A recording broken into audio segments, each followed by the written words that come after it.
Two Phone Baby Keem is back. Baby Keem is back, y'all. If you're new here, my name is Zipporah and I do all things music. I do reactions, music commentary, and I'm honestly just a big music nerd. But make sure to like, comment, and subscribe. So Baby Keem has officially announced his new project, Casino, dropping February 20th, which is actually the day after my birthday. So I feel like it's a birthday gift to myself, for real. But it feels like everybody wants to drop an album this month. Like, first Cole, then we have Joe Scott, we got Bruno, then Brent Faiyaz just announced his album, and now we have Baby Keem. Like, who else is dropping? But we all saw this coming from a mile away. He recently updated his profile picture on all his social media platforms, and then he also announced his tour on the same day, and that kicks off in April. Y'all will be watching this on Thursday, but the pre-sale tickets go out on Thursday, and then I think the regular sale is on Friday. I will be there 100%, and if you haven't seen Baby Keem live, definitely go do that. Honestly, I feel kind of bad for people who have never seen Baby Keem and Kendrick perform Family Ties live. When I tell you guys that is an experience, I mean that 100%. I was at Kendrick's MetLife show last year when he brought out Baby Keem, and I screamed like a fangirl. It honestly felt like a movie. But yeah, Baby Keem finally came out of hiding after disappearing on us for 4 going on 5 years now. The last time he dropped was the Melodic Blue, and that was back in 2021. And that project is so good. As soon as he announced his new project, I went back and listened to the Melodic Blue.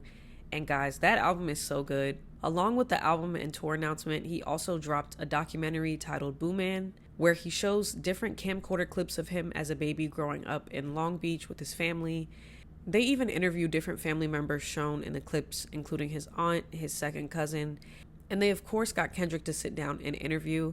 He talked about their family dynamic and upbringing being in California, you know, growing up in Section 8 homes, and how their environment has an effect on them mentally.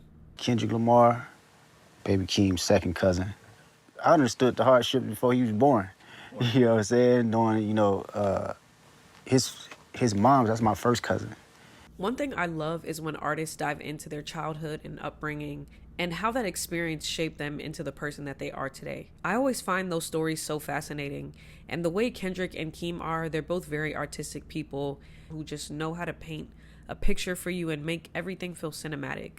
And I feel like for this project, this might be Baby Keem's Good Kid, Mad City or Mr. Morale. I expect him to get very personal and touch on sensitive topics that focus on his family dynamic and just different experiences he's had. One of my favorite things about Baby Keem is how he can make you feel the emotion that he's conveying. I think a lot of rappers struggle with that aspect of rap, and that's why I'm always constantly praising Kendrick and Baby Keem. You can say a lot within a song, but if you can't properly convey that emotion, then it doesn't hit as hard or the song doesn't feel complete. At least to me, it doesn't. If you don't know Baby Keem's story, he was born in California, but he was raised in between Long Beach and Las Vegas, but I think he was mostly raised in Las Vegas. And growing up, his mother had issues with alcohol, and I don't think his father was active in his life, so he was raised by his grandma and aunts. Keem also announced the track list, so let's get into that. So the project is 12 tracks. We have No Security, Casino, which gives like a Vegas type of vibe, Birds and the Bees, Good Flirts featuring Kendrick Lamar and Momo Boyd. Now, you know we had to get at least one Kendrick feature on this project, so I'm really happy to see that. We have House Money, I Am Not a Lyricist, Sex Appeal featuring Too Short, and shout out to Too Short, he's a legend. We have 2B featuring Che Accrue, Highway 95 Part 2, Circus Freestyle, Dramatic Girl, and No Blame. So yeah, 12 tracks, I think it's a nice length for a project. For me, I don't focus too much on the length of an album. I think it's all about the execution. My whole thing is, if you're gonna have a lengthy album, then I feel like it needs to have substance and all of the tracks need to flow. Otherwise, it's a bad listening experience, and I feel like that's where you lose listeners the most. But I know Keem is gonna put out a great body of work. Just going back to the Kendrick feature, you know, whenever they collaborate together, I feel like it's almost like magic. I feel like they both motivate each other to craft something special, you know, from Family Ties to Range Brothers and even Savior. So I have high hopes for that track, and I'm sure Kendrick was involved somehow with crafting this album. I feel like Keem is also going to touch on where he's been at the last few years and where his head is at currently. I'm sure we're going to get a mix of melodic rap, probably trap, and honestly, he'll probably experiment with his sound as well. He's inspired by Kanye, and a lot of other great producers. So I'm interested to hear what he has in store. I think 2026 is going to be an amazing year and monumental year for music.